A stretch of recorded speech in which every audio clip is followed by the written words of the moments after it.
Section 2 ఓంల రెసిస్టర్లు 3 అట. అన్నీ ఏమున్నాయటండి? 2 ఓంల రెసిస్టర్లు 3 ఉన్నాయి. అంటే ఇక్కడ ఏంటండి, ఇదొక రెసిస్టర్, ఇదొక రెసిస్టర్, ఇదొక రెసిస్టర్. ఇక మూడింటిని కలిపితే మనకు వచ్చేది ఏంటండి? త్రిభుజమే కదా, ట్రయాంగిల్ వచ్చింది, త్రిభుజం వచ్చింది. ఈ త్రిభుజంలో ప్రతి రెసిస్టెన్స్ 2 ఓములు 2 ఓములు అండి. ఇలా సమానమైనటువంటి వాల్యూస్ కూడా ఇస్తాడు మనం ఎగ్జామ్లో కన్ఫ్యూజ్ చేయడానికి. ఇప్పుడు మనం ఏం చేయొచ్చు, ఈ 2 అనేవి మనకి ఏమవుతాయి? ఆ 2 మనకి సిరీస్ అవుతాయి కదా, సిరీస్ అవుతాయి. కాబట్టి ఈ రెండింటి పరంగా మనం రాసినప్పుడు ఎలా రాస్తాం? ఈ 2 అనేవి మనకి సిరీస్ అవుతాయి కాబట్టి ఇది 4 ఓమ్స్ అవుతుంది. 2 + 2 ఎంత? 4.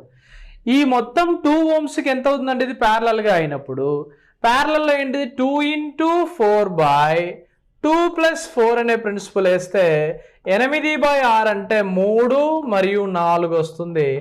4/3 ఓములు అనేది ఆ 2 మూలల మధ్య ఉండే నిరోధకతగా మనం తీస్తాం.